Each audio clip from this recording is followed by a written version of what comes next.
Bienvenue dans Le Balcon, le podcast où on prend de la hauteur sur les choses. Aujourd'hui, je reçois Sir Red, à seulement à la trentaine, je crois, si je dis pas de bêtises. C'est un romancier, notamment créateur des Chroniques de l'Outre-Monde. C'est aussi un youtubeur à plus de 13 000 abonnés, et testeur de jeux vidéo, et aussi également monteur pour Kayane. Comment ça va? Ouais, ça va et toi? J'ai bien résumé le CV au moins? C'est une partie du CV, ouais, c'est bon. Ah, seulement une partie? Ouais, tu peux aussi rajouter traducteur, truc. Ah oui, c'est vrai, t'as traduit... The Hissing Night aussi, Oui. mais ouais, il y a beaucoup de trucs. Hein. Ouais, Et pourtant, tu sais, mentalement, je suis en mode, oh, je fais pas grand-chose. t'inquiète, moi aussi, je suis un peu comme ça. Non, parce que moi, j'ai des trucs un peu perso, j'ai la chaîne, j'ai le podcast, et j'ai la musique aussi, donc ça fait un peu beaucoup, mais on s'en rend pas spécialement compte. Mhm. Surtout quand une partie de ce temps est consacrée justement à un truc qui fait plaisir. Mhm. Ouais. Et ouais. Et ouais. Ça va, la santé? Oui, on va dire ça. Je tiens le coup. Ouais. Donc, histoire d'expliquer ce qu'est le balcon et comment ça va structurer à nos nouveaux auditeurs, imaginez que vous êtes, je sais pas, sur un balcon à hauteur dans un immeuble qui, je sais pas, fait plein d'étages. Un building new-yorkais, quoi, imaginons. Donc, imaginez, ouais, vous êtes sur un balcon new-yorkais, vous regardez en bas pour commencer, et oui, vous rendez compte de la hauteur que vous avez, enfin, du temps que vous avez pris pour aller jusqu'à la hauteur où vous étiez. Bref. Ça, c'est la première partie du podcast. On commence avec une petite rétrospective de l'invité, on discute un peu, on papote. Enfin, c'est avant tout dans une ambiance chill, quoi. Ensuite, il y a bien un moment où on regarde en face, là où on est, et je vais justement poser ce que j'appelle les questions cons. Et aussi d'autres questions un peu plus d'actualité, voilà. Puis après, je sais pas, imaginez que vous êtes de nuit et que tout en haut, le ciel est dégagé, qu'il y a les étoiles. Imaginez. Oh, c'est beau. Oui. J'ai l'impression d'être un poète. J'ai l'impression d'avoir été un poète dans une vie antérieure. Non bah t'inquiète, on l'a tous été. On regarde les étoiles, contemplant les astres, en imaginant les choses, notre place dans l'univers et tout ça. Qui sommes-nous? Oui. Où allons-nous? Ouais. Dans l'univers. Ouais. Et ouais, on discute un peu de l'avenir Enfin, l'avenir proche, plus ou moins. Puis, c'est un peu vague. Ça, je suis Oh d'accord. mais t'inquiète pas, ça va être une bonne conversation, on va être à la cool, ça va être cool. Oui. Cool est justement le mot-clé. Maintenant, j'aimerais justement commencer avec ce regard vers le bas. Et on va justement voir le rez-de-chaussée. C'est vrai, je remonte vraiment au tout début. Attends, t'as quel âge déjà? Je viens de me faire effacer parce que j'ai raté l'expédition 33. Ah merde. Du coup, je viens d'atteindre les 33 ans, pouf, je suis poussière maintenant, c'est bon, c'est fini. Ça explique pourquoi t'as été autant touché par le jeu. Exactement. Non, oui, justement, c'était mon âge. Hein.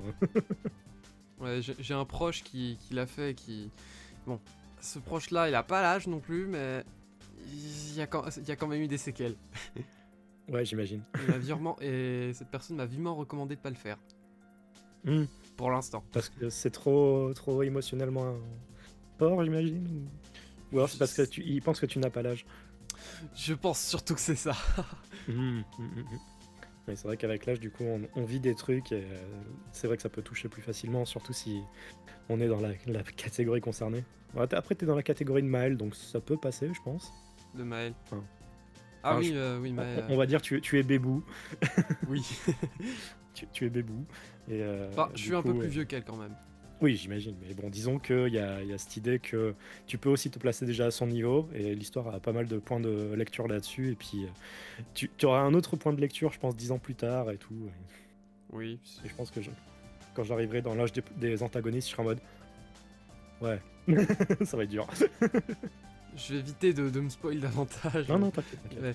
Bon, là, la question que je vais poser, c'est un peu une redite de la FAQ que t'as fait pour les 10 000 abonnés. D'ailleurs, bravo pour les 10 000 abonnés, quand même. Merci. C'est un sacré chemin parcouru.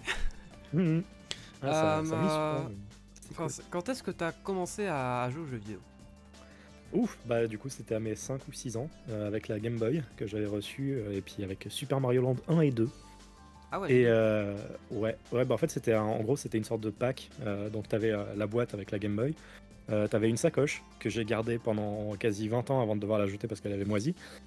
Et t'avais Mario Land 1 et 2 en pack aussi avec. Et il n'y avait pas les boîtes, il y avait juste les jeux et Ah, qui sympa. étaient dans des protections de cartouches, je crois, si je me souviens bien. Du coup, t'avais aussi la notice, donc ça c'était cool. Mais il n'y avait pas la boîte en carton. Ça arrive. Ouais. Mais ouais, c'était mon premier jeu officiel. Après, je crois que j'avais quand même joué à Duck Hunt avant chez des amis. Et puis il y avait aussi la Super Nintendo qui était dans pas mal de foyers des autres potes qui eux étaient plus riches entre guillemets. Ça remonte. Donc ouais, j'avais pu tester Street Fighter 2, Bubsy, Cool Spot et tout. Enfin, c'était cool. Bubsy qui revient en plus là.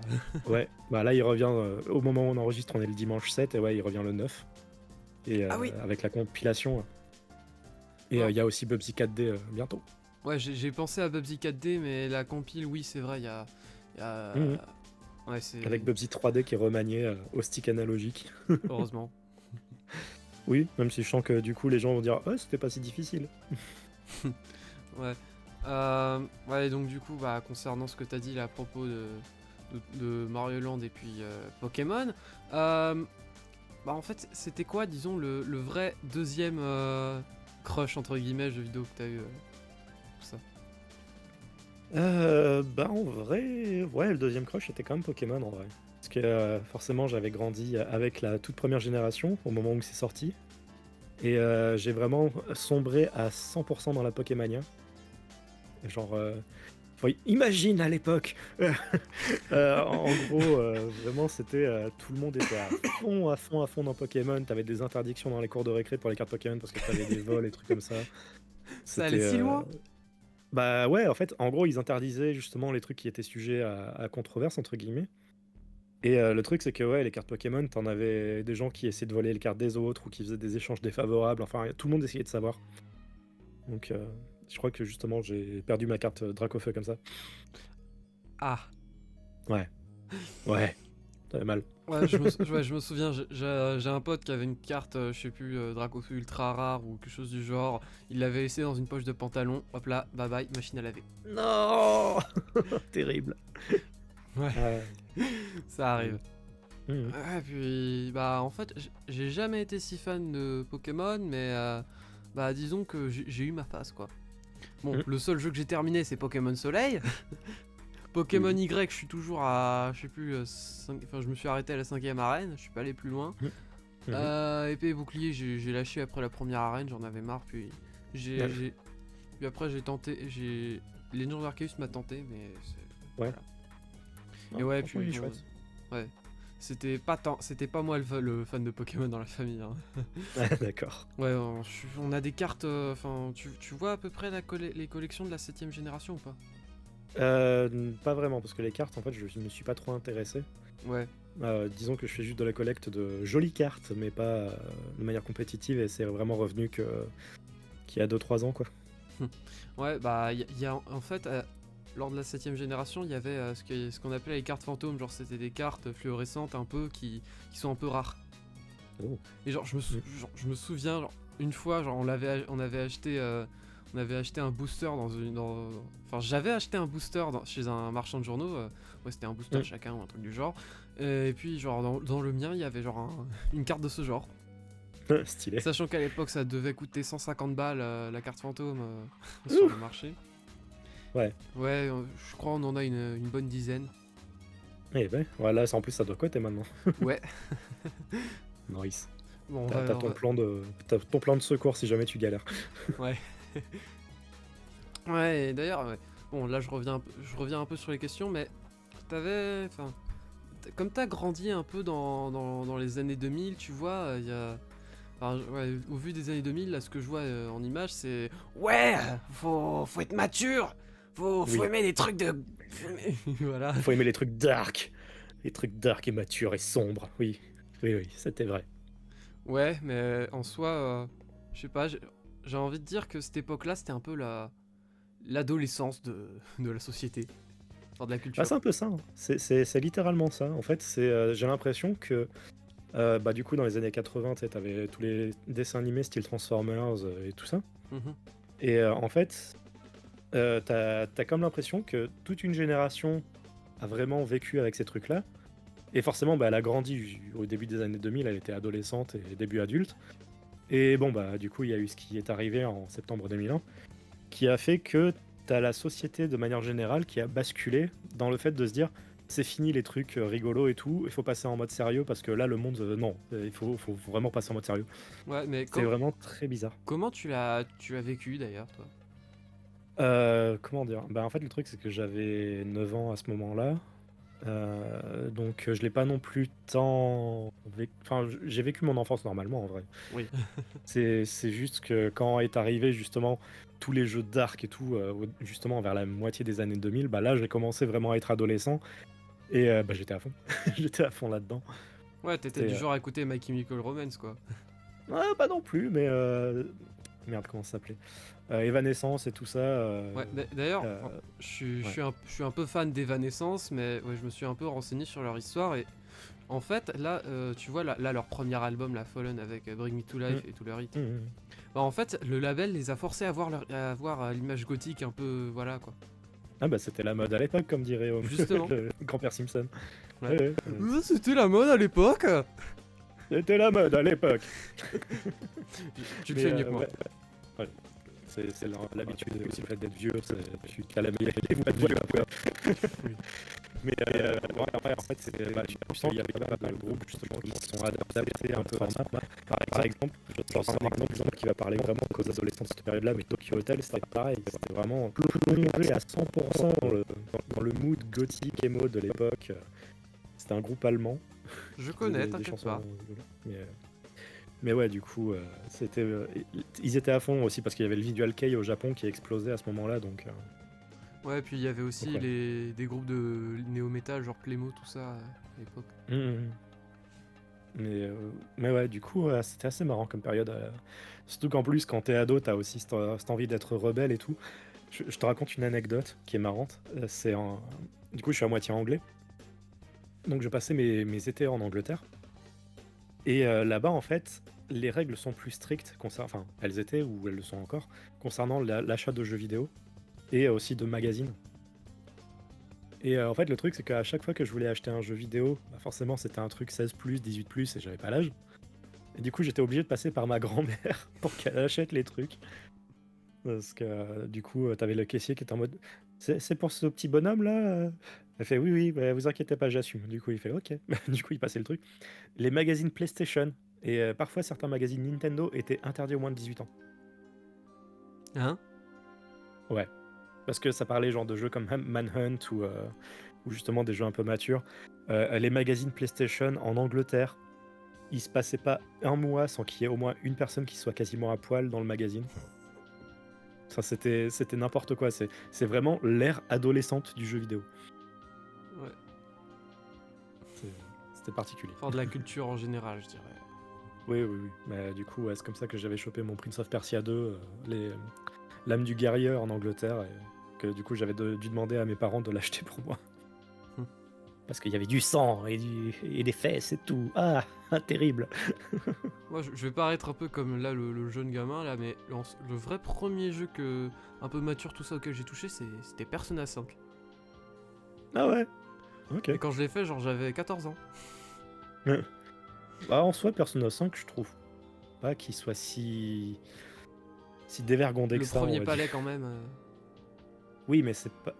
Ouais, bon, certes. Mais c'est pas dans le même style que dans les années 2000. Où dans les années 2000, c'est vraiment dans la provocation pure, alors que là, c'est plus dans l'idée d'aborder un sujet spécifique, tu vois. Mhm. Enfin, j'ai l'impression. Après, justement, quand j'ai fait Persona 5, moi j'avais.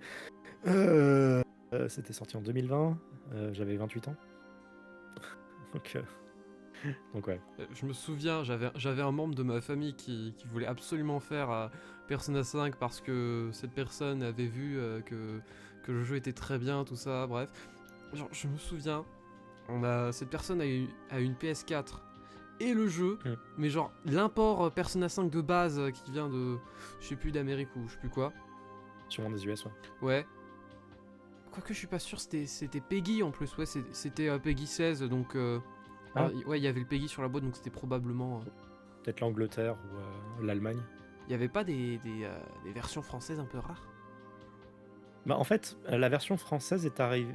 Enfin, il est sorti en France, le premier Persona 5, sur PS3 et sur PS4, mais il n'était pas sorti en traduit en français avant Royal. Mhm. Donc, mais après, il est sorti en boîte chez nous. Il y avait même un collector qu'on avait acheté, qui était plutôt sympa avec un petit sac et tout. Ouais. Ouais, et puis je me souviens genre du Noël où cette personne, elle a eu justement le jeu, tout ça. Ouais, elle a vu, je crois, Assassin's Creed et ma mère, elle était scandalisée par le nom du jeu. Lequel? Assassin's Creed. Creed, Assassin's Creed Origins, je crois. Ah, Oui? pourquoi t'es scandalisé? Je sais pas, comme ça, je cherche plus à savoir, hein. D'accord, ok. Je demande pas plus.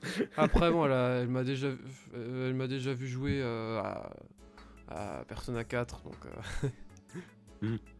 elle sait très Ouais, bien c'est vrai que voilà quoi. Oui, mais on va dire que ça sert à un propos. Puis en plus, vu que c'est dans l'adolescence, c'est pas non plus. C'est plutôt raccord, on va dire. Ouais, ouais, le fait d'être un peu en contestation par rapport aux autres. Mhm. Puis de découvrir le monde à cet âge-là aussi. Mhm. Et ses horreurs cachées. Ouais. Donc, vraiment, ouais, je trouve que P5 ça fait un excellent job à introduire comme ça là. La série, ouais. Ouais. Bah, c'est le plus accessible aussi. Mhm. Il y a aussi les puristes qui disent que c'est le plus propre, entre guillemets. Parce que les anciens personnages étaient vachement plus sales dans les thématiques abordées et tout. C'est le Mais, plus constant, je trouve. ouais, mais après, c'est une question de point de vue. Moi, j'ai bien aimé Persona 5, même s'il m'a traumatisé d'une certaine manière, mais. Parce que disons que, en fait, juste pour raconter le contexte à ceux qui connaissent pas, en gros, j'ai reçu Persona 5 Royal. Il était sorti en plein confinement. Donc, Royal était sorti en plein confinement. Je crois que c'était en mars. Et je l'ai reçu au mois de C'était le mai. 31 mars 2020, C'est ça, de tête. c'était fin mars. Et le truc, c'est que donc l'éditeur qui était censé me l'envoyer n'a pu me l'envoyer qu'à la fin du confinement, soit en mai. Ce qui veut dire que j'étais déjà grave en retard sur le test. Et bah forcément, ça m'a mis une pression de malade. Et j'ai fini le jeu en même pas 3 semaines. Mais ça m'avait tué en fait, parce que bah du coup, j'avais quand même aussi le contre-coup du confinement. Et ouais, je l'ai senti passer ce test. Au point que je pense que c'est le test le plus difficile que j'ai eu de ma carrière. Ouais. Maintenant que Alors tu le racontes, qu'ironiquement, ouais. Alors que ironiquement, je me suis enquillé Xenoblade 3 en 5 jours.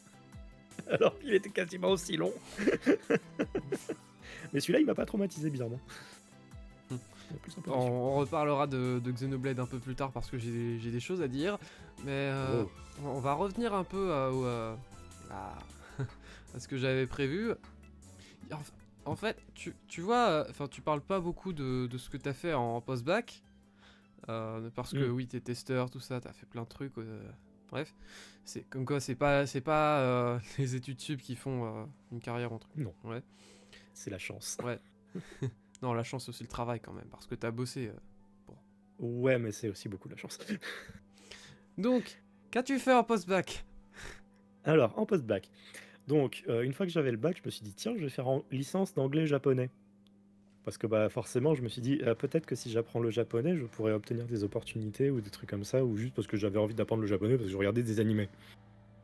Du coup, je me suis lancé là-dedans. Ça a duré 6 mois avant que j'abandonne. Non, ça a duré 4 mois avant que j'abandonne. Parce que, bah, en fait, le truc, c'est que j'ai découvert la vie de la fac, de l'indépendance totale, que la fac ne nous prend pas par la main, et que du coup, ça m'a tellement dérouté qu'en fait, finalement, je passais que mes après-midi avec avec mes nouveaux potes. Et c'était aussi cette année-là qu'il y a eu l'incident, entre guillemets, où j'ai commencé ma carrière sur le net, avec Prestart Button. Et en fait, quand j'ai commencé à bosser sur Prestart Button, je me suis dit, vas-y, je veux faire que ça, et c'est pour ça que j'ai abandonné mes études à ce moment-là. Donc j'ai passé 1 an. Ouais, j'avais passé 1 an juste à faire que ça. À essayer quand même de trouver des boulots ici et là, mais ça marchait jamais parce que disons qu'à ce moment-là, il y a aussi eu mon handicap qui s'est manifesté. Et disons que les employeurs n'aiment pas les employés handicapés, donc je n'étais jamais recrutable. Et je crois que donc 2 ans après que j'ai tenté l'anglais-japonais, j'ai tenté une licence de journalisme, de trucs audiovisuels. J'ai tenu 2 mois avant d'abandonner. Et comment dire? Après, c'est un peu flou, mais j'avais continué de bosser, sur Prestart Button et Nintendo Man. Dans ces eaux-là, j'ai transféré, je suis passé sur un réseau de la Fnac, parce que la Fnac avait acheté des sites web, basés sur le jeu vidéo. Et j'ai bossé 2 ans là-bas à gagner un salaire de misère. C'était même pas 200 € par mois en moyenne. Donc autant dire que je pouvais rien faire dans le monde réel, on va dire, parce que j'avais pas de thunes. Et j'ai quand même tenu 2 ans, je suis quand même très con. Et après ça, en fait, quand j'ai claqué la porte de la Fnac, c'est Kayane qui m'a récupéré et qui m'a dit: «Bah écoute, si tu veux continuer à écrire sur le jeu vidéo, tu peux bosser sur mon blog». Et du coup, c'est ce que j'ai fait. Bon, après, elle m'a dit: «Tu seras pas payé, bah, tu peux quand même continuer à recevoir des jeux». Et j'ai fait: «Bon, bah, ça me va, ça sera suffisant». Et il y a 6 ans, je crois, j'ai fait une formation, grâce à parce qu'en gros, bah, parce que j'avais pas de boulot concret, que je gagnais pas de thunes, bah, du coup, j'étais un déchet de la société, entre guillemets. Et c'est la garantie jeune qui m'a récupéré. Et la garantie jeune, en fait, m'a mis dans une formation de web et radio. Donc pour apprendre à coder, pour apprendre à faire du montage vidéo, à faire de l'audio pour créer une web radio, qui n'a pas tenu d'ailleurs. Et en fait, c'est vraiment à ce moment-là que j'ai consolidé tous mes skills, de montage vidéo notamment. Et c'est à ce moment-là, justement, que Kayane enfin, que j'ai proposé à Kayane de faire des vidéos pour elle, pour l'aider sur ses montages. Et en fait, elle a dit OK, et c'est là que j'ai commencé à être payé. Et puis voilà, donc grosso modo, c'est à partir de là. Et puis en 2019, en fait, bon, j'ai malheureusement connu un décès dans la famille de quelqu'un qui s'inquiétait justement parce que bah, je trouvais pas de boulot. Et c'est à ce moment-là que j'ai pris la décision très contre-intuitive de me lancer sur YouTube. Puisque bah, du coup, je sais que je gagnerais pas non plus de sous sur YouTube, mais je me suis dit que c'était comme une sorte de réveil à ce moment-là, de me dire il faut que je fasse quelque chose de concret, qui me servira aussi entre guillemets de CV. Et je savais que bon, sur le blog de Kayane, j'avais quand même de la visibilité, mais pas non plus une tonne de visibilité. Et je me suis dit que si je me lançais sur YouTube, ça me permettrait aussi à mes textes de plus d'être plus visible en fait, d'avoir plus de visibilité, d'être plus écouté et tout. Et donc c'est pour ça que je me suis lancé sur YouTube et c'est là que j'en suis aujourd'hui. Ouais, un peu comme Saven, je dirais, parce que je crois que lui aussi, il rédigeait, il était journaliste ou un truc du genre. Ouais, j'ai cru entendre ça, ouais. Et ensuite il s'est reconverti sur YouTube et lui par contre il a décidé de prendre un angle très différent. Un peu full déconne, mais il y a quand même il y a quand même de la pertinence dans ses propos, donc ça je Non, trouve ça franchement, intéressant. je trouve ton parcours à la fois très atypique, mais en même temps très inspirant. Il faut pas. Il faut vraiment pas. Non, mais je dis ça honnêtement parce que d'un côté, c'est pas non plus le parcours. Ouais, faut aller faut rester à la fac, faut aller en prépa. Ouais, Mais en même temps, le oui, c'est pas parce que c'est pas parce que t'es pas non plus quelqu'un dans la norme que tu oui. es une merde, quoi. Il Ouais, mais suffit en de fait voir. le gros problème qu'il y a d'abandonner ses études et tout ça, c'est que ouais, t'as pas de filet de secours. Et comme je l'ai dit tout à l'heure, ma carrière repose énormément sur la chance. Par exemple, j'ai eu la chance de croiser Kayane. J'ai eu de la chance qu'elle me follow sur Twitter à un moment, je ne sais plus pourquoi. Et j'ai eu de la chance qu'elle me propose justement de bosser pour elle. J'avais aussi eu de la chance à un moment que Bertrand Hamar, qui est un présentateur qui est très connu des anciens, ait décidé de me prendre pour un stage à un moment, qui m'a d'ailleurs amené pas mal de possibilités assez folles. J'ai eu de la chance que Kayane connaisse Padge, donc Pierre-Alain de Garrigue, le comédien de doublage, pour qui du coup j'ai fait quelques vidéos. C'est vraiment en fait une chance énorme d'être tombé sur les bonnes personnes au bon moment. Et en fait, cette chance a plus ou moins démarré à la première année de fac, justement. Puisque littéralement, c'était, je crois, le second jour de la rentrée donc de l'anglais-japonais. Je suis tombé sur 2 mecs qui avaient l'air un peu bizarres dans l'amphi et qui jouaient à Minecraft. Sachant que Minecraft, c'était un tout nouveau jeu à ce moment-là. C'était loin d'être le phénomène que c'est maintenant. Et en fait, je suis juste allé vers eux et j'ai dit: «Oh, c'est à quoi que vous jouez?» Et puis en fait, on est devenus potes à ce moment-là et c'est grâce à eux que j'ai connu Prestart Button. Prestart Button sur lequel je me suis mis à bosser, etc. etc., etc. Mais c'est pour ça, tu vois, quand les gens disent ouais, j'ai envie de me lancer sur YouTube, ma réponse première c'est non, ne faites pas ça. Ou alors faites-le pour le plaisir, mais n'espérez pas. Après, Parce que le problème, c'est... enfin, Ouais. désolé de te couper, mais histoire de te répondre là-dessus, enfin, je connais des gens qui, justement, ont encore des cours, tout ça, mais à côté ils font des vidéos. Et je connais quelqu'un, je pense que tu dois peut-être le connaître de nom, il s'appelle Skyban. Il dit quelque chose? Non, non, non. Alors en gros, il faisait des vidéos, il fait des montages vraiment c'est incroyable. Mm. Il a, il a, ouais, il a étendu son réseau de contacts et bah, il a fini monteur pour. Attends, ouais, il a fini monteur pour des gens un peu connus, genre Loan LV, Kélian, tout ça. Si tu vois qui c'est. Non. Bref, des youtubeurs à 200 000, 100 000 abonnés, quoi. Et en fait, le truc, c'est que je vis quand même un peu en isolation de tout ce monde-là, donc du coup, je connais quasi personne. Ouais. C'est aussi ça le truc. Je connais certaines personnes, mais il y en a d'autres. Tu me dis, c'est telle personne, il a 10 millions d'abonnés. Je suis en mode, c'est qui? Alors, moi aussi, t'inquiète pas. Mais ouais, en fait, je vois ce que tu veux dire, hein, mais c'est quand même un truc extrêmement risqué et dangereux. Oui, mais dis-toi il est même pas en âge de commencer les études supérieures et pourtant il gagne déjà 2000 euros par mois. Il a de chance. Il a beaucoup de chance. Ouais, Parce que moi, c'est 800 balles par mois, donc... désolé de te dégoûter. Non, t'inquiète, c'est pas grave. Je sais que, disons que le problème, c'est que justement, en fait, moi, le truc que je fais, c'est que je fais que mes vidéos dans mon coin. Et ça rapporte vraiment que dalle, Faut à pas. part celle de... Hein? Non, faut pas faire des vidéos dans son coin parce que si on les fait dans son coin, après on, on stagne niveau progression et donc si on progresse pas, bah ça vient pas quoi, si tu vois ce que je veux dire.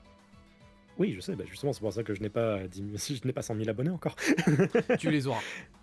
Oui, peut-être, mais en fait, Non, le truc, c'est que... t'as déjà assez persévéré comme ça, tu les auras à un moment. Ouais, c'est juste que je pense quand même que c'est risqué de faire ce genre de truc. Ouais. Disons que j'ai suffisamment vécu de sales moments, justement, toute la période, justement, de fac, jusqu'à ce que je bosse pour KNE, c'est ma période noire, on va dire. Mhm. Parce qu'en gros, c'est la période où je touchais absolument que dalle. Euh, le problème, c'est qu'avec le handicap aussi, qui était frais, on va dire, ça m'a... Comment dire? Ça m'a envoyé dans une spirale de panique et de doute, et aussi beaucoup de pensées noires, on va dire. Parce que forcément, tu as la société qui dit oui, il faut que tu gagnes tel montant pour valoir quelque chose. Et bah forcément, quand on te répète ça constamment, qu'on te dit qu'il te faut avoir un vrai boulot et pas un truc de youtubeur et tout, ça te remet constamment en doute en fait ta valeur. Et c'était pas évident à vivre, on va dire.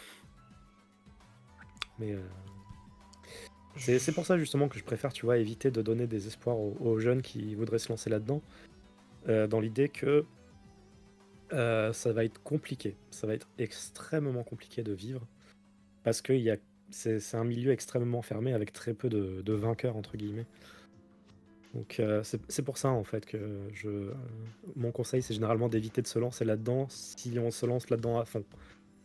On peut faire ça comme un hobby sur le côté, voir si ça décolle ou pas, mais si ça décolle pas, faut pas non plus s'investir à fond non plus là-dedans, Mhm. quoi. Ouais, limite par Ouais. exemple, je sais pas, entre une fac et un master, on peut prendre une année sabbatique puis essayer de s'investir. Puis si jamais ça marche pas, voilà quoi. Ouais, oui et non. Enfin, faudrait avoir déjà des sous de côté. Ouais, aussi. Faut avoir des sous de côté. Parce que le problème, c'est que sans argent, en fait, c'est extrêmement difficile mentalement. Mhm. C'est justement, je te le dis, hein, 7 ans, c'est hyper long. 7 ans à vivre avec quasiment rien, c'est extrêmement long et extrêmement dur. C'est marrant de se dire comment les gens disent l'argent ne fait pas le bonheur. Et pourtant, disons qu'il y a un minimum à avoir. Oui. Il y a un minimum à avoir parce que si t'es en dessous de ce minimum, c'est tout le malheur possible. Oui. C'est tous les doutes, c'est tous les problèmes et tout. Là, par exemple, le mois dernier, tu vois, c'est genre je me sentais enfin bien un minimum, puis il y a tout qui m'est tombé sur la gueule financièrement, du coup je suis quasiment à zéro. C'est compliqué. Bon, Là, voilà. bon, histoire d'aller sur des sujets un peu plus joyeux, entre guillemets. Oui. Enfin, je vais dire je crois, mais histoire de l'introduire, mais depuis quelques temps, je crois que tu vis avec quelqu'un, Motus, si je dis pas de bêtises. Mhm. Comment tu l'as rencontré? Twitter. C'est Twitter, en gros, c'est juste on discutait régulièrement, et puis un jour, je lui ai déclaré ma flamme alors que je n'ai jamais vu son visage et juste entendu une voix déformée parce qu'elle avait fait n'importe quoi sur une vidéo, et j'ai déclaré ma flamme, ça a passé. Et voilà, c'est juste l'amour aveugle, entre guillemets. Ouais. Dès que t'as dit Twitter, j'ai dit hein? Ah oui, oui, oui. C'est littéralement ça, c'est juste qu'à force d'interagir pendant plusieurs mois, en fait, il y a de l'attachement qui s'est créé, et c'est tout. C'est comme ça, t'es en mode tiens, si je disais que je t'aime, ça passe comment? Et puis Motus, ça fait quoi? Et puis voilà. Ouais, et Mais ouais, enfin là, bon, dernière question avant de passer à un petit segment qui, je pense, que je pense que tu vas apprécier. Tu regrettes pas trop de t'être lancé un peu tardivement sur YouTube? oui, oui, oui, oui, oui, oui. À En part pour la gros, thune. en gros, ce qui s'est passé, c'est que la première vidéo que j'ai faite, c'était en 2011 ou 2012, et j'avais déjà un bon feeling là-dessus. En 2013-2014, je m'étais un petit peu lancé sur YouTube, mais pas sérieusement. J'avais fait quelques vidéos avec du matos pourri, et ça m'avait bien amusé. Mais le truc, c'est qu'en fait, je sais que j'aurais dû persévérer à ce moment-là. J'aurais dû commencer à faire mes tests à ce moment-là, parce qu'en fait, YouTube, c'était vraiment la plateforme où il fallait être, jusque peut-être 2017-2018. Et le truc, c'est que j'ai décidé de faire revivre ma chaîne en 2019, quand quasiment tout le monde était bien établi. Et du coup, ça fait que être découvert sur YouTube maintenant, c'est extrêmement difficile.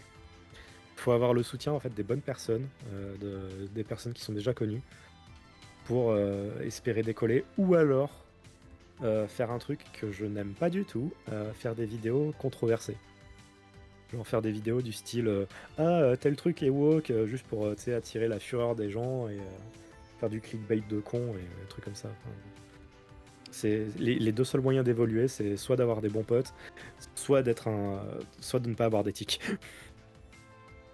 Tu vois, je suis pas totalement d'accord avec ce que tu dis. Mhm. Parce que, enfin, tu dois connaître vite fait ce que je fais sur internet un peu, non? Mhm. Ouais, euh, tu vois, en février dernier, j'ai fait une vidéo à genre 32 000 vues à l'heure actuelle. Mm. C'était bien millimétré tout ça. J'avais quelques gens qui me donnaient des feedbacks, notamment sur la partie script, mais ça s'arrêtait là, quoi.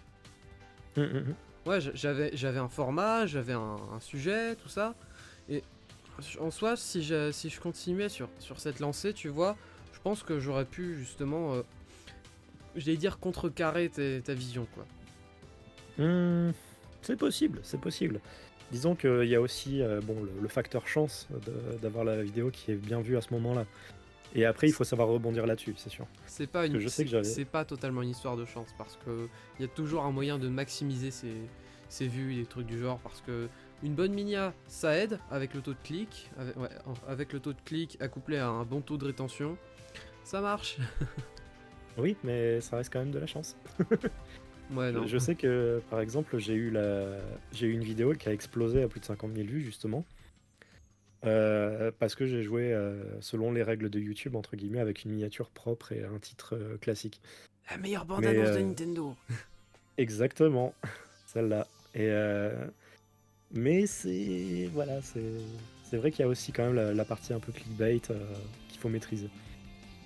Mhm. Mais bon, c'est pour ça justement que non, je suis à la fois d'accord et pas d'accord avec ce que tu dis, parce que ça reste quand même un travail de manipulation, quoi, plus que de qualité.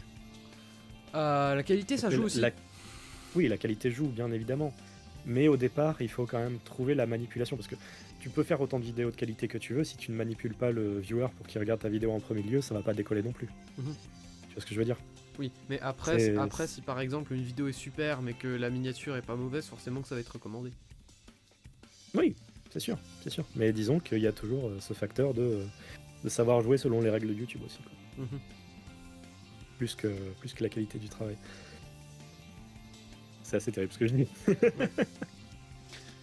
Bref, maintenant bon, j'aimerais rebondir sur quelque chose que j'avais vite fait mentionner au début par rapport à ton CV, notamment le fait que tu étais romancier. Oui. En effet, justement, bah, le 30 décembre 2013, bah, enfin, dans l'après-midi ou un truc du genre, bah, t'as commencé quelque chose, toi-même tu sais. J'ai publié en ligne le premier chapitre des Chroniques de l'Outre-Monde, le prologue, qui était très différent du prologue actuel, mais ouais, j'avais commencé à ce moment-là. Ça t'est venu comment l'idée de les faire? Alors, comment dire du coup, j'étais dans un trajet en train entre Bordeaux et Marseille, qui a duré 5-6 heures.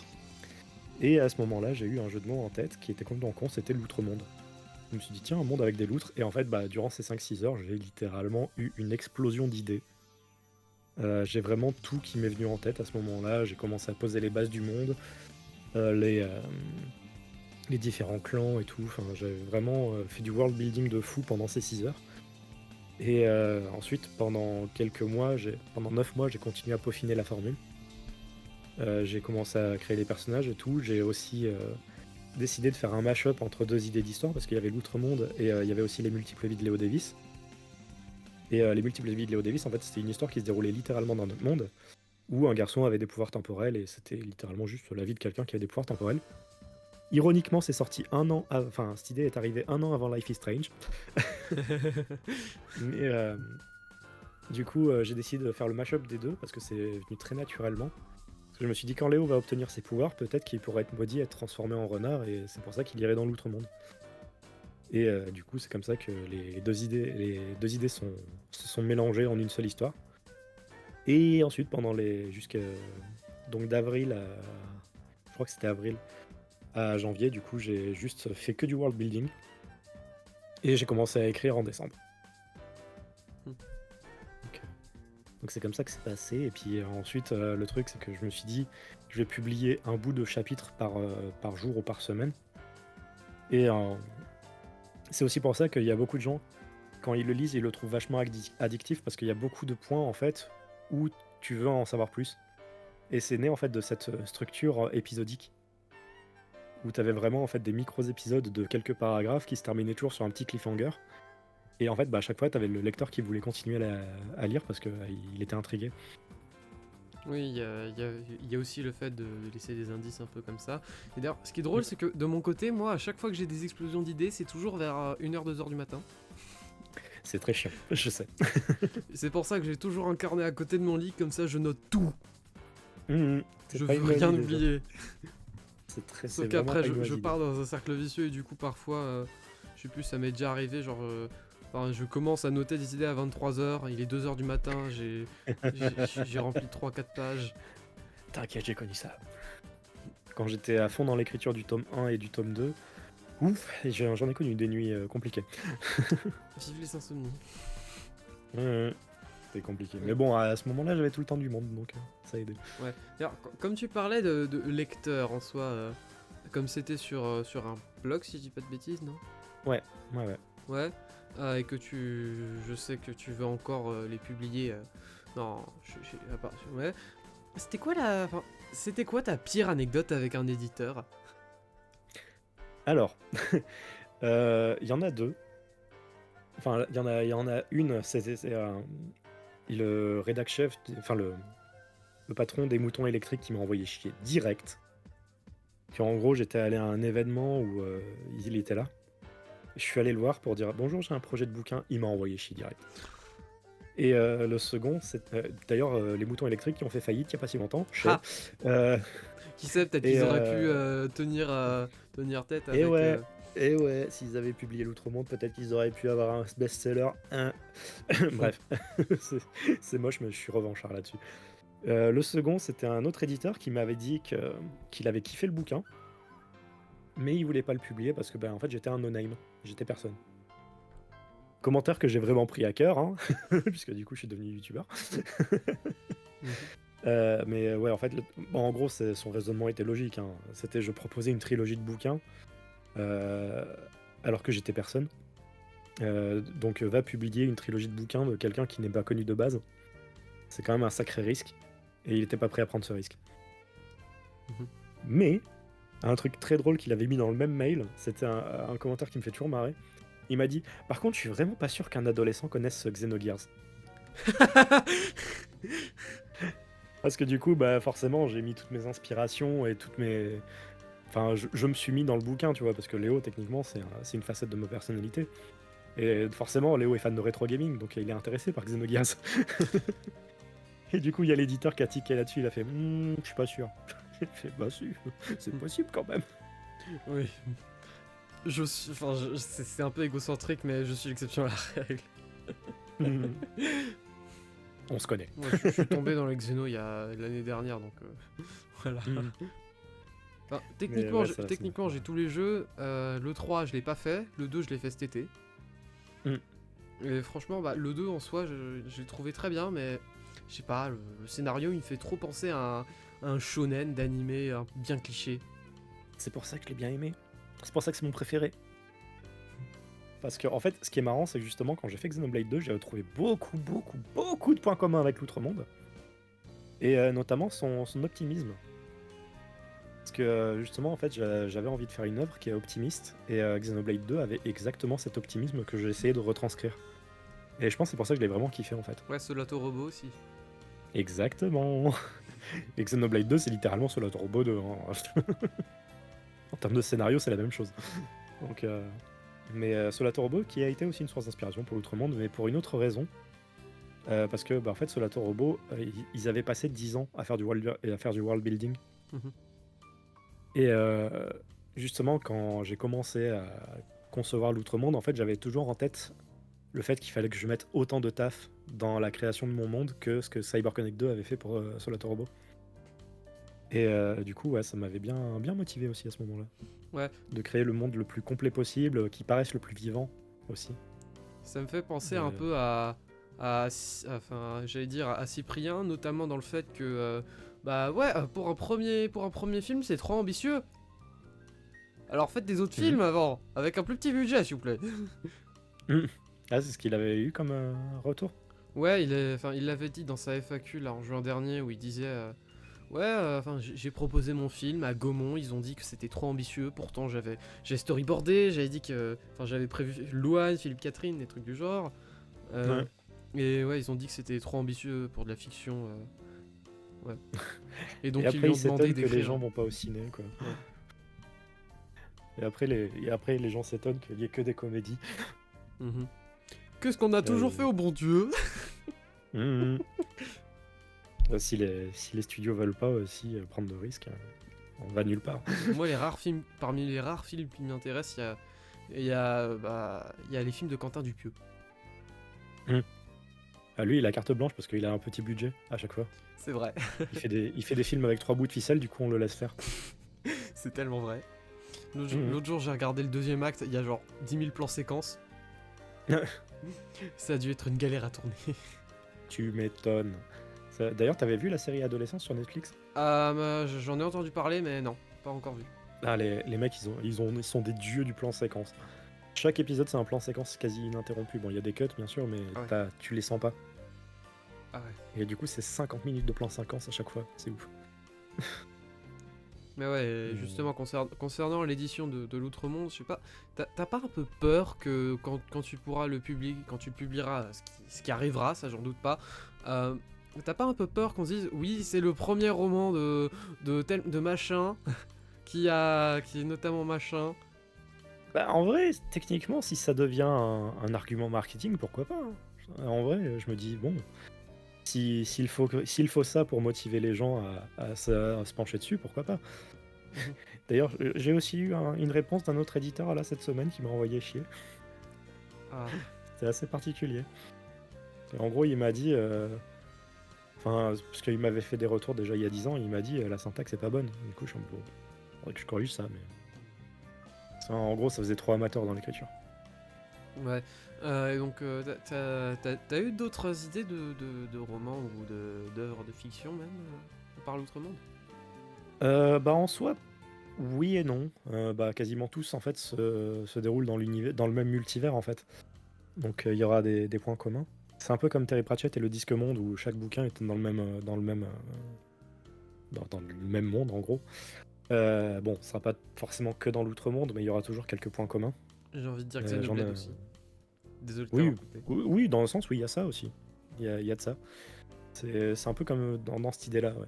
Bah, notamment, là, j'ai Eastern Tales, que j'ai toujours pas fini, qui est un spin-off qui se déroule aussi en même temps que les événements de la saison 1 de l'Outre-Monde. Euh, J'avais une idée il y a 10 ans que j'ai jamais vraiment concrétisée, que je voulais faire à propos d'un explorateur qui tombe sur un artefact sacré qui avait l'air sympa. Mais le problème, c'est le temps. Mhm.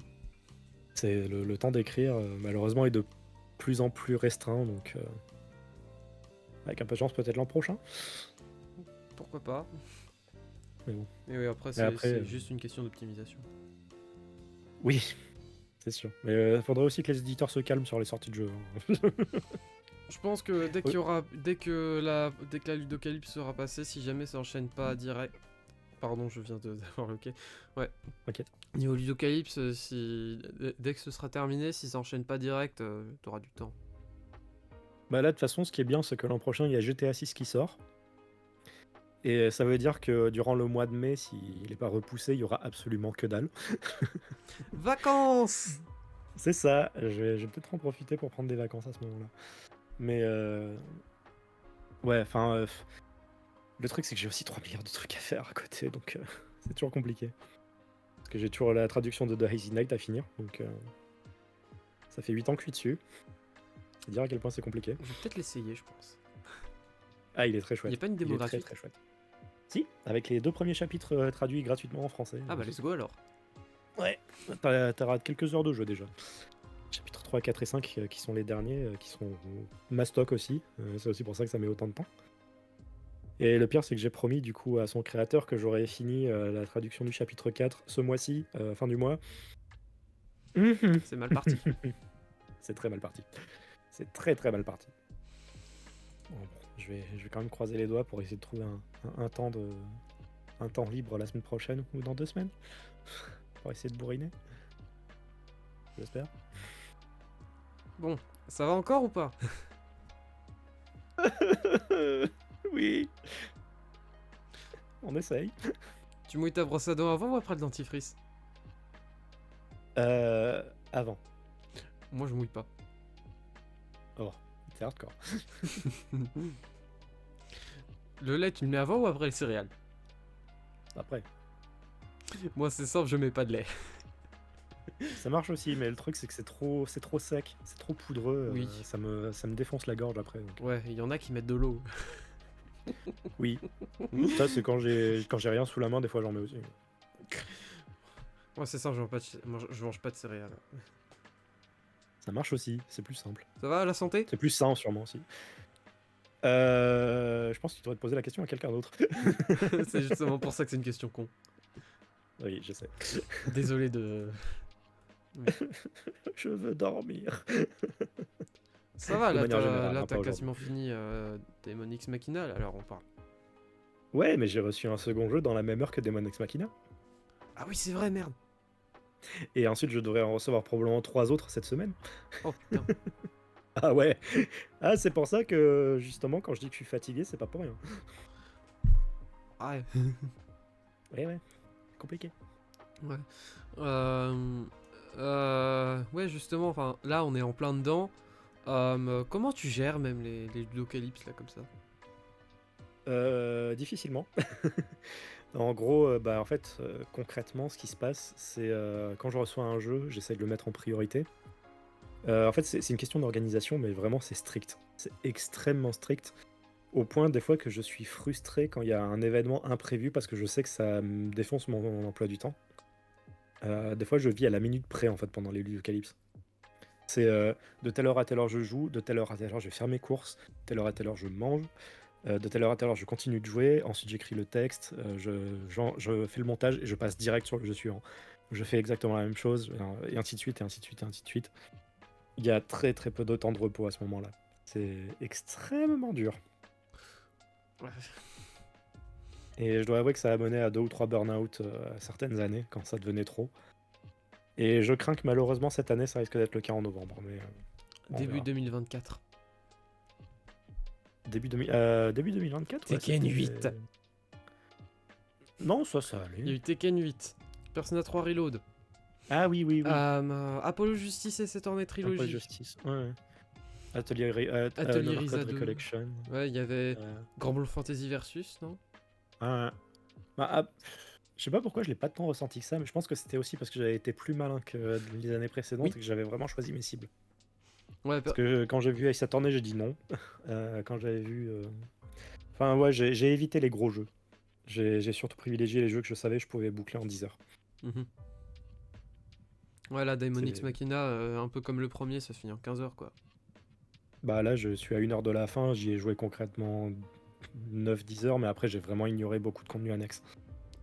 Ouais. Parce que c'est un monde ouvert à la Ubisoft, donc c'est beaucoup de petites missions et trucs comme ça, donc si tu l'ignores, en vrai, tu loupes pas grand-chose non plus, quoi. Après, oui, il y a des jeux où c'est obligatoire, genre. Et Oui. des jeux où c'est obligatoire et où c'est fun, et des jeux où c'est obligatoire où c'est pas fun. À part. Enfin, Voilà, Torna The Golden Country, par exemple, le DLC de Xenoblade 2. Oh, j'ai lâché. franchement, j'ai adoré ce DLC, mais c'est vrai que le fait de devoir tout faire à 100% pour débloquer la fin, ça m'a saoulé aussi. Ouais. Mais rien que pour connaître l'histoire de Jean, Mhm. je voulais absolument le terminer. Ouais. Ah bah tu pleures à la fin, mais Oui. tu pleures aussi parce qu'il faut quand même te taper plein de trucs avant d'avoir ce bonbon d'une demi-heure, 1 heure qui est trop bien. Puis après, il y a le bombo au début. Entre temps, il y a le désert des quêtes secondaires. C'est ça. Mais après, ça reste un bon DLC globalement. Ouais. C'est juste qu'il y a ce prérequis de con de devoir tout faire à 100% pour débloquer la fin qui m'a saoulé. Ouais, et en jeu où c'est fun. Enfin, fun entre guillemets, je dirais No More Heroes le premier. De faire les quêtes annexes? Ouais, en fait, dans No More Heroes. Oui, oui. enfin, Je vois de quoi tu parles. Oui, tu l'as fait. Avec les petits boulots et tout. Oui, c'est vrai que c'était rigolo. Ouais, il y a des moments où c'est rigolo, tout ça. En vrai, je pense que le premier était plus fun que le 2 dans ce sens-là, parce que les mini-jeux du 2, en vrai, ils étaient trop répétitifs. J'ai pas encore. Alors que dans le... J'ai pas encore commencé le 2. Alors j'ai joué à peine 1 heure. Je ressens déjà la répétitivité. Mais en fait, je pense que c'est aussi parce que dans le 2, t'as la structure en menu et t'as pas de monde ouvert. Aussi. Je pense que c'est ça qui joue. Alors que le monde ouvert, il est nul hein, dans le 1, mais je sais pas, il offre une respiration bienvenue. Mais au moins c'était fun car on pouvait faire n'importe quoi avec la moto. Oui. Oui, oui, c'était rigolo. Au moins on pouvait sauter avec la moto dessus des voitures. D'ailleurs, justement, là, Daemon X Machina, ce qui est marrant, c'est que dans le monde ouvert, tu peux chevaucher des chevaux aliens. Et tu peux prendre hijack des voitures et tout, c'est n'importe quoi, c'est trop bien. Les jeux Marvelous, ils sont vraiment bien pour ça. Mhm. Ouais, le Rune Factory Guardians of Azuma, il était cool aussi. Ouais, ça m'a jamais tenté tant que ça, les Rune Factory. Puis il y a aussi Ah bah, celui-là. Ouais, il y a aussi les Legend of Heroes Trade in the Sky que j'ai envie de faire, mais bon. Mhm. Le remake du premier chapitre, il n'y a pas la fin, Bientôt. donc voilà. Mais tu vois, moi j'aurais bien voulu faire justement les Trails, mais c'est une série que j'évite parce que je sais que si je me plonge dedans, j'y suis pour au moins 500 heures, donc Aussi. avec tous les épisodes, donc je suis en mode non, non, non, c'est bien, je sais que je me prive d'une partie de connaissances, mais là ma curiosité, mon instinct de survie me dit non surtout. Mhm. Et ouais, donc c'est pas un peu dur niveau souvenir de faire autant de jeux là dans une année, notamment avec les Ludocalypse. Si, si, c'était d'ailleurs un point que j'avais abordé une fois. Oui. En fait, le truc c'est que comment dire, les souvenirs en fait se forment sur la durée. Et le problème, c'est que quand tu testes un jeu sur 3 ou 4 jours, bah, t'as pas cette durée-là qui permet au souvenir de vraiment se consolider. Donc t'as l'impression qu'en fait le jeu c'est juste un gros blob d'informations que tu bouffes. Et bah, en fait t'as pas le temps, enfin t'as pas le temps de digérer chaque information. C'est genre à peine t'as fini de voir une cutscene que tu vas peut-être enchaîner sur une autre. Et ainsi de suite, et en fait tu vas plus te souvenir des petits détails. Alors que si tu fais un jeu sur plusieurs mois, il y a moyen justement que tu te souviennes un peu mieux de ce jeu et qu'il soit plus mémorable du fait que justement t'as pris ton temps. C'est justement pour ça que j'ai C'est arrêté Evangelion en cours de route. Non, parce t'as que tout regardé d'un coup? non, enfin, j'ai regardé le premier épisode un soir. Le lendemain, j'ai bouffé 8 épisodes d'un coup. Oui. Genre l'épisode où je me suis arrêté, c'est celui où Azuka est arrivé. Après ça, j'ai rebouffé quoi, 4-5 épisodes. Puis après, là, je ralentis parce que je sens que ça va être bien. Et j'ai pas envie de Mm. tout gâcher. Ouais, non, mais c'est compréhensible. C'est pour ça justement que tu vois, j- j'ai l'air d'un ancien à dire ça, mais c'était bien l'époque où on regardait nos séries à raison d'un ou deux épisodes par semaine. Oui. Parce que, tu sais, à l'époque, il y a 20 ans, il y avait la trilogie du samedi avec Charmed et tout, et Stargate, et en fait, que les moins de 20 ans ne peuvent pas connaître. c'est ça, mais t'avais vraiment qu'un seul épisode par semaine, t'étais tout le monde réuni devant la télé et tout, ça crée je pense que ça crée un effet de mémorabilité bien plus fort que Netflix qui balance tous les épisodes d'un coup et que t'es limite obligé de regarder le jour même parce que sinon tu te fais spoiler sur internet. Mhm. C'est un de mes regrets, tu vois. Ouais, Un regret de boomer. puis dans mon cas aussi, il y a des jeux où je fais exprès de ne pas me spoil parce que je sais pertinemment que je vais adorer. Et il y a des jeux pour lesquels enfin, c'est clairement spécifique à moi, mais Final Fantasy X. Ouais. J'ai beaucoup de mal à le terminer. Ah. J'ai du mal à le terminer, pourtant. J'adore les personnages, j'adore l'univers. Mais je sais pas, j'ai du mal. Là, je sais pas, je crois que je suis à 16 heures de jeu. Ouais, je l'ai recommencé. Ouais, je m'étais arrêté au bout de 5-6 heures de jeu parce que, ouais, voilà. Enfin, ça faisait trop longtemps que j'avais pas retouché, donc autant reprendre depuis le début. Ouais, j'ai repris FF10 le lendemain d'avoir fini FF7. Ouais, j'y ai joué pendant un bon gros mois, puis après ça, je me suis arrêté. Puis j'ai repris un peu. Ouais, je dois avoir 16 heures de jeu là. Non, bah, faut y aller petit à petit. Ouais. Et si tu vois là où j'en suis, je suis au premier combat contre Seymour. Ah, le fameux. Il est rigolo, lui. Ouais. Dès le début, il a vraiment les airs de méchant. Ah oui, bah c'est marrant, tu le vois, son design, tu fais je crois pas qu'il soit gentil, lui. Oui. Mais ouais, il est rigolo, ce perso. Ouais. Mais justement, tu vois, en fait, la culture du spoil aussi, c'est ce qui a fait que, personnellement, Mario Odyssey, c'est un de mes Mario préférés. Pour la simple et bonne raison que je l'ai fait une semaine avant tout le monde. 2 semaines avant tout le monde. Et du coup, je me suis pas fait spoiler, c'était la découverte totale. Ah, c'est cool. Ouais, j'avais reçu Sonic Frontiers aussi un peu en avance et j'ai vite fait vu un ou deux spoils, mais genre minime. Genre de cutscene qui était pas super importante. Enfin, un petit peu quand même, et Ouais. j'avais adoré. Non, il est chouette. Ouais. Et c'est pour ça, tu vois, que ça me casse les couilles en vrai, la culture internet d'aujourd'hui. Ouais, puis de vouloir tout spoiler direct. puis il y a des moments, genre par exemple, il y a des années de cela, j'ai regardé une vidéo sur le lore de Xenoblade. Je regrette parce que parce que tu t'en souviens encore. Je m'en souviens encore et j'adore les jeux. Bon, du coup, t'es en mode tiens, il va se passer ça à ce moment-là. Oups. Non, pas à ce point-là, mais genre, tu sais, je savais déjà pour la station spatiale, tout ça. Ah oui, oups. Ouais. Oui. Bah ça, par contre, moi, c'était une surprise totale, tu vois, à cette époque. Ouais, en plus, Xenoblade 2, tu l'as fait un mois avant. Oui. Et c'était justement, c'est peut-être aussi pour ça que je surkiffe le 2, parce que bah, j'ai vraiment pu prendre mon temps sur celui-là. J'ai vraiment passé le mois sur le jeu. Donc, ouais. Moi, le 2, je l'ai fait en un mois. Ouais, bah c'est à peu près le même temps que j'ai mis. Mais, je pense que j'avais aussi ce kiff de profiter du jeu et bah, je pense que c'était aussi un jeu dont j'avais besoin à ce moment-là. Parce que c'était un truc optimiste. Donc, Ouais. ça joue. Xenoblade 2, oui, je l'ai commencé le 4 juillet, je l'ai fini le 29. Ça va, c'est un bon timing. Ouais. Puis là, en jeu que j'ai fait cette année, il y a... Ouais, là, j'ai fait les 2 premiers Metal Gear Solid. Que j'ai jamais fini d'ailleurs, mais bon. Et j'ai arrêté le 3 en cours de route. Il est chouette quand même. Ouais. Ouais, là, j'en suis en combat contre The End. Je me suis dit, allez, j'en ai marre. The End, tu vois, moi je l'ai eu avant même son combat. Je connaissais la technique secrète en fait pour le buter avant de commencer le combat. Ouais, je savais un peu pour le fait que l'on pouvait le buter même avant le boss. Puis, au pire, pour The End, t'as juste à relancer le jeu maintenant. Ça fait combien de temps que tu l'as laissé de côté? Je les drop au moment où Deltarune et chapitre 3 est sorti. Ah bah relance le jeu, t'auras une bonne surprise. Ouais. C'est très rigolo justement ce qui se passe maintenant, si tu le relances maintenant. Mhm. Ouais, Tu connais le twist ou pas? Non. Ok. Non mais relance juste le jeu, tu verras. Enfin, je crois que c'est genre, je crois qu'il y a genre, ouais, il essaie de te buter, donc faut que tu te montres, que t'esquives sa balle, puis après genre tu le vises. Tu verras. Si t'en es vraiment au point où t'es censé en être, tu verras. Juste relance le jeu. Ouais.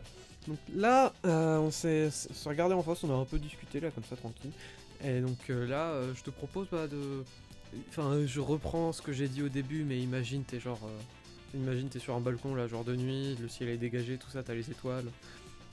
Ouais. En soi, l'avenir du... Enfin, tout ce qui est l'avenir du secteur du jeu vidéo, en vrai, tu t'en penses quoi? Bah, c'est compliqué de se projeter, parce que déjà t'as eu tous les licenciements de masse ces derniers temps. T'as les patrons qui veulent absolument foutre de l'IA partout, quitte à licencier encore plus. T'as quand même les indés qui essayent de se battre pour avoir leur place au soleil. Et t'as aussi le monument GTA 6 qui menace plus ou moins tout. Il y a les jeux chinois. Oui, ça en vrai, tu vois, j'ai pas plus d'appréhension que ça par rapport à ça.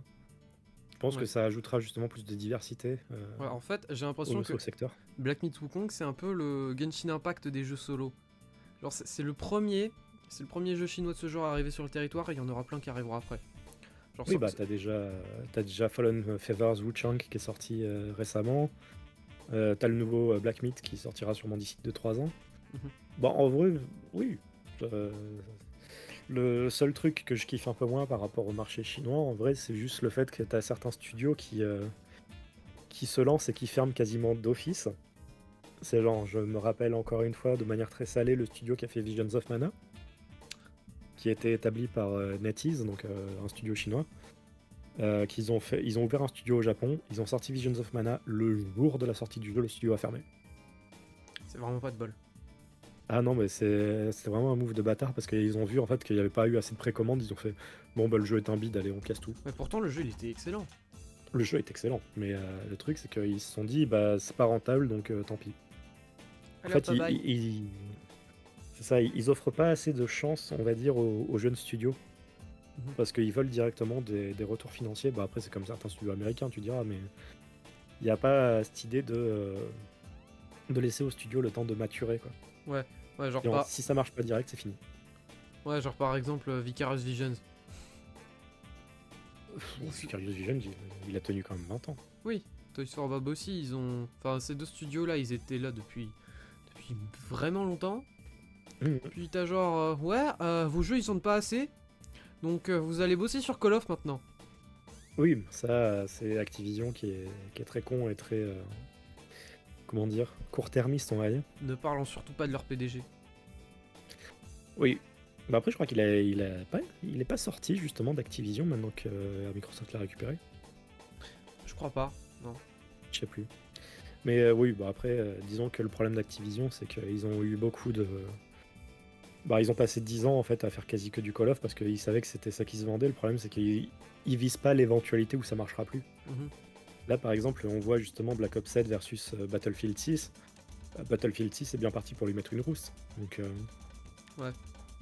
Je sais pas trop qu'est-ce qui va se passer si Black Ops 7 se met à bider, mais ça pourrait être bien. Ça pourrait être joli. Alors là, j'aimerais un peu continuer genre sur le domaine de l'IA générative parce que t'en avais un peu vite fait parler comme quoi oui, ça allait remplacer tout ça. Et ce qui est drôle, c'est que genre l'autre jour, enfin, tu t'es peut-être renseigné sur ce qui est à la télé, tout ça, genre la série HPI. Oh, ouais. Et genre. Alors, je connais la série, mais. Ouais, je crois que genre dans l'épisode 2, c'est genre il y a un bail avec une équipe e-sport qui juste avec un gars qui se fait assassiner ou un truc du genre. Et ils enquêtent et du coup pour choper le tueur, ils doivent. Les flics ils doivent se connecter au jeu, tout ça. Comment dire, dès que j'ai vu l'écran, enfin l'écran de jeu, j'ai tout de suite détourné du regard. Ah, c'était de l'IA. Ça se cramait en 2 secondes. Après, TF1, en ce moment, hein, ils y croient à mort là-dedans. Je sais pas si t'avais vu les bandes annonces pour The Voice faites sous IA et tout. Ils mettent littéralement un bandeau. Ce truc a été fait par IA. Ils te le disent fièrement et tout, alors que tout le monde est en mode mais ta gueule. Ouais. Mais bon, après, je pense que c'est un truc qui va potentiellement s'effondrer dans quelques années. Parce que déjà, je sais pas si t'as vu justement, là, il y a quelques semaines, le marché qui s'est mis à paniquer et à s'effondrer sur lui-même parce que t'as des gens qui se disent que c'est peut-être une bulle qui va exploser.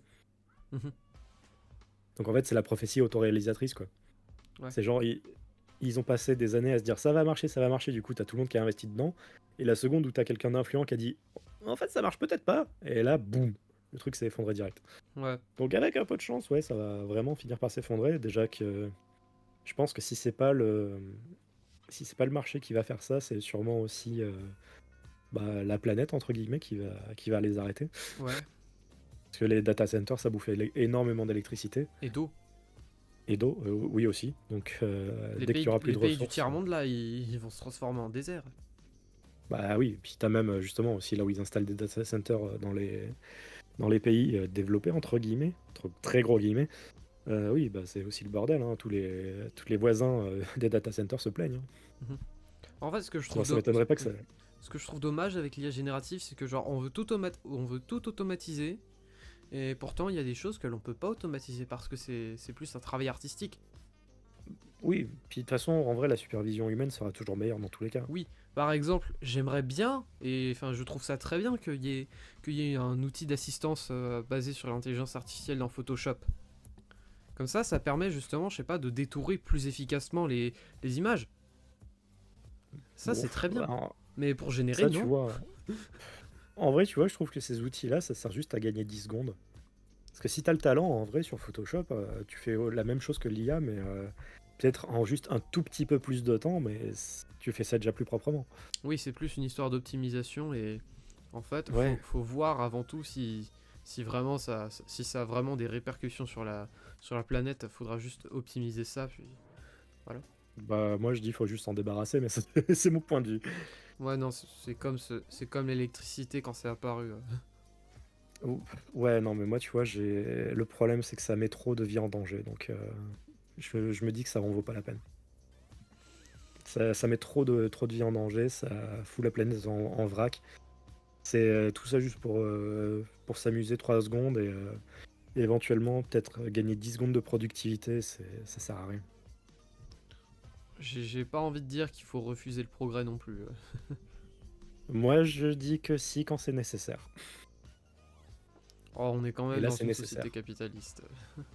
On est malheureusement dans une société capitaliste. Ouais, Et ça, c'est le puis à côté problème. de ça, t'as justement le. Enfin, je reviens là-dessus, mais il y a aussi justement les Chinois aussi. Enfin, comme leur société est complètement différente, bah, ils sont à deux doigts justement de prendre le contrôle sur les plusieurs domaines culturels.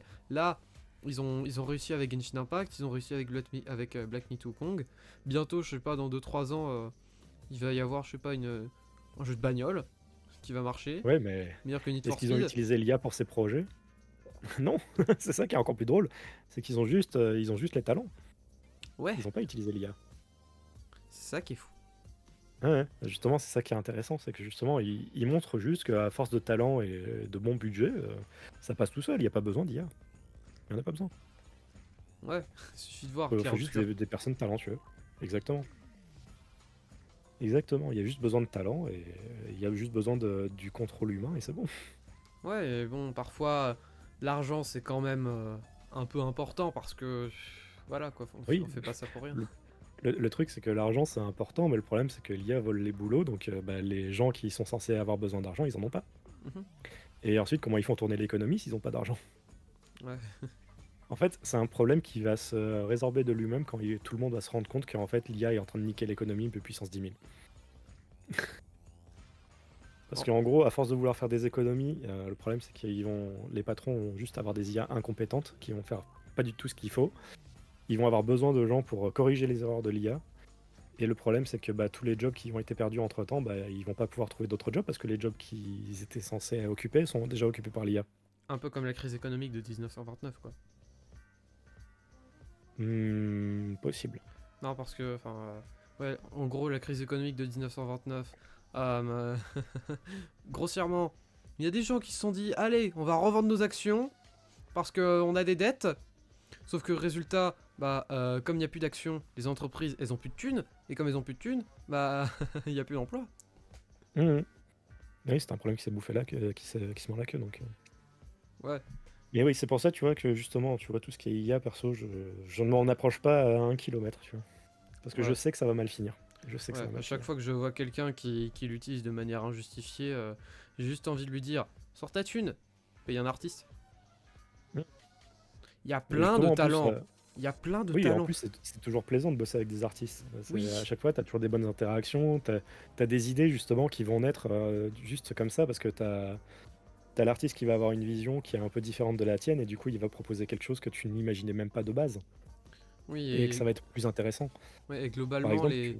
Pardon, continue. enfin, je veux dire, je prends toujours énormément de plaisir à bosser avec Mooney, Psychoyote, Aria Asimov et tout ça. Parce qu'à chaque fois, c'est toujours juste un kiff, déjà de bosser avec eux, et puis en plus de les soutenir financièrement. Ça, c'est toujours un plus, quoi. Ouais, et puis aussi, dans certains cas, ce genre de personnes sont un peu plus ouvertes et tolérantes, notamment à propos de, des, je sais pas, à tout hasard, l'orientation sexuelle de l'autre ou l'identité. Bon, après, ça, c'est un autre sujet, mais oui. Oui, Ça, oui, c'est un tout autre je sujet. trouve quand même ces personnes beaucoup plus tolérantes là-dessus, et c'est pas plus mal. Yep, yep. Parce que, enfin, je trouve que on vit dans un monde où non seulement le fascisme commence de plus en plus à revenir, Mhm. et je sais pas, j'ai envie de dire que la culture c'est la diversité, s'il n'y a pas de diversité, il n'y a pas de culture. Mhm. Oui, justement, et c'est pour ça que l'IA, c'est l'outil du fascisme. C'est littéralement tout ce que utilisent Non, pas le les fascisme. fascistes. Pas le fascisme. Oh, si, si, si, si, si, si. Non, c'est pas directement associé, mais plus un outil du capitalisme. Ah oui, mais c'est aussi le fascisme. Parce que crois-moi, t'as pas vu beaucoup, enfin, quasiment tous les gens qui utilisent de l'IA dans les programmes politiques, c'est toujours des gens de droite ou d'extrême droite. Donc soit Euh, capitaliste, soit fasciste. j'ai envie de dire que parfois il y a aussi des députés de gauche qui, qui l'utilisent. Oui, mais après, eux, ils se font défoncer et après, ils se ravisent. Ouais, aussi. C'est la différence clé, c'est que eux, souvent, ça vient d'une part d'ignorance, des fois, Mhm. alors que dans les autres, c'est dans la volonté de désinformer, tu vois. Ouais, Il y a une claire volonté de nuire, et il suffit juste de voir les derniers tweets de Trump, justement, avec des trucs sous IA, tu fais, ouais, ok. On ouais. se demande qui c'est qui les utilise. Moi j'ai déjà coupé des ponts avec des personnes parce que ça allait trop loin. Mhm. Ouais, parce que Mais justement ces personnes, j'avais pas la même orientation politique qu'elles, donc dans certains cas, notamment des personnes qui étaient orientées, disons, un peu à droite, voire carrément à droite, bah, Mhm. parfois elles savaient même pas aligner un raisonnement correct et cohérent que ça finissait dans des insultes totalement obscènes. ça se comprend. Ça se Ouais. comprend. Ouais. Donc, Ouais, donc on a bien discuté là. Euh, ouais. comment tu. Enfin, ce qui est drôle, c'est que là, en fait, dans le Google Doc de préparation que j'ai mis, genre, j'ai mal, j'ai mal orthographié un truc et je viens à peine de le remarquer. Mhm. Genre, en fait, j'ai marqué comment tu te. Comment tu. Attends, je vais te lire ce que j'ai marqué. Comment tu te foies dans un an, 5 ans, 10 ans. Je pas chrétien, Nick. Comment je me foie dans Ouais. 10 ans? Bah, j'espère déjà que j'aurai pas un ulcère au foie. Non, comment je me Non, vois t'as dans capté 10 la ans? faute. Disons que déjà à la base, tu vois, je me voyais mort à 25 ans à cause de mon handicap et de mes problèmes financiers. Donc déjà, je suis dans du temps bonus. Donc en vrai, dans 10 ans, je sais pas. Si je suis encore en vie, ça sera cool. Si je le suis pas, bon, bah, tant pis. Mais le problème, c'est qu'il y a trop de variables en fait. Mhm. Il y a trop de variables, donc pour l'instant, je vis ma vie au jour le jour. Et puis si ça passe, ça passe. Si ça passe plus, bah tant pis. Ouais, pour l'instant, je pense que là, YouTube, si jamais vraiment tu veux vraiment, je trouve que, enfin, je pense que t'as vraiment les clés pour pouvoir aller encore plus loin. Oui, il y a moyen. Bah, de toute façon, je vais continuer de faire ce que je fais. Et puis si ça passe, tant mieux. Et je pense que je vais quand même aussi continuer de faire des shorts. Parce que je sais que Ça ça, c'est aide, un peu la. ça aide. Ça aide énormément. Ouais, et comme ça, Justement, si on revient sur ce que j'ai dit auparavant, les shorts, ça fait facilement des vues. Et qui dit des vues, Oui, des abonnés, ouais. Mais justement, pas imagine seulement juste. des abonnés. Hmm. Enfin, pas seulement des abonnés, mais bon, je t'ai dit, j'allais écouter cette partie. L'assassin. Non, Ah! Oui, ça aussi. Moi, perso, je le vois plus comme un restaurant au fish and chips parce que je fais ça pour célébrer tous mes millions de vues. Oui, au moins ça va, Ça t'auras me un fait penser bonus. que ça me fait penser qu'il me reste 300 000 vues jusqu'à ce que je fais mon prochain resto d'ailleurs. En vrai, peut-être que dans 10 ans, j'aurai atteint peut-être les 50 000 ou 100 millions de vues, ça serait cool. Là, précisément, t'es à 349 000, je crois, d'avoir Le- les 3 millions de vues. Non, pas tout à fait, parce que les outils de tracking sont un peu différents. Ils sont un peu mal calés. J'en suis à... Attends, je te dis ça. 2 651 385. J'en suis à 2 689 802. Ah ouais. Ouais, du coup, bah, c'est 3 millions, 3 millions 10 000, quoi, à peu près. Ça va être cool. 300 000, 10 000. 310 000. Oh putain, je sais plus compter. Pas grave. C'est pas grave. Pas grave, c'est la fin du... Pas grave. 310 000 vues, et j'aurai les 3 millions, et je pourrai ensuite faire mon resto. Ouais. Avec ce que je t'ai dit. Oui, possible. Ouais. Mais ouais, du coup, bah, je sais pas, dans 10 ans, ouais, peut-être que j'aurai atteint les 100 millions, on sait pas. On l'espère. Ce serait cool. Enfin, surtout, ce que j'aimerais bien d'ici 10 ans, ça serait avoir un salaire stable. Mhm. Ça serait cool. Juste avoir un SMIC, déjà, je serais content. Après, oui, parfois on a des objectifs qui justement sont différents en fonction des expériences de vie. Il y en a qui ont déjà il y en a qui ont déjà tant à tel âge et qui essaient de viser plus. Toi, Mhm. disons que c'est un peu différent dans ton cas, mais estime-toi déjà heureux que tu puisses. Enfin, j'allais dire quelque chose d'un peu avec une connotation un peu moyenne, mais estime-toi heureux déjà que tu puisses survivre. Oui, bah, c'est sûr. Bah, de toute façon, je connais ma chance, t'inquiète. Mhm. C'est juste que je sais que j'aimerais bien avoir quand même une vie un peu plus stable. J'espère juste que Et, la roue va pas tourner immédiatement pour toi. disons que je sais où elle va déjà en ce moment, donc je me demande comment ça va se dérouler. Ça va être intéressant dans tous les cas. Ouais. Bon, on a bien discuté. Yes. Ça fait Et 1h18 qu'on tourne. Mhm. 1h19 maintenant. Précis. Ouais, non, c'est le retour d'OBS. Sachant que tu vas avoir quelques cuts à faire, mais ça va être rigolo, quoi. Ouais, ça va. Là, je le sortirai genre. Enfin, là, en fait, j'ai prévu, je sais pas, de faire tous les 26 du mois, je pense. 26. Ouais. Bon, ça va, ça te laisse le temps. Ouais, puis j'ai d'autres trucs à côté, donc ça va. C'est secondaire. Mhm. C'est-à-dire que moi, je te l'aurais bourriné dans la soirée, je te l'aurais déjà sorti, mais c'est pas bon pour la santé, fais pas ça. Oh, j'ai déjà eu des burn-out, t'inquiète pas. Oui, bah justement, économise-toi, c'est bien. Ouais. non, mais, non, mais déjà en mai dernier, j'ai frôlé le burn-out, mais à quelques Mhm. millimètres, je dirais. Mhm. Genre, je sais pas, disons que je faisais du 8h-22h Ah, ouf, ouais. tous les jours de la semaine, Ouais. à part le samedi dimanche où je faisais 8h-17h. Non, Ouais, 10h-17h. c'est quand même néfaste. Ouais, Sur le long terme, ça fait mal. ouais, ça fait mal. J'ai les répercussions genre un mois après. Je pouvais pas tenir ce rythme. Oui, bah oui. Fais pas comme moi, prends un rythme plus raisonné. Oui. Sinon, tu vas le regretter et ça sera pas ouf. Bon, on a bien discuté. Je dirais Yes. que un petit retour à chaud là, vite fait sur ça. Sur Bah, sur sur le le podcast. Bah, c'était cool. C'était sympa. C'était une bonne discussion. Ouais, là ça t'a fait un petit break. Oui. Bah, en vrai, ça m'a un peu sorti la tête de Demon Ex Machina, ce qui est pas plus mal. Ouais. Le jeu est bon, hein, mais c'est juste que j'ai passé 2 jours intenses dessus, donc Qui sait, peut-être que ça te permet de prendre un peu de recul dessus. ça va, j'ai déjà mon opinion, donc je sais déjà ce que je vais écrire. Ouais. T'inquiète pas.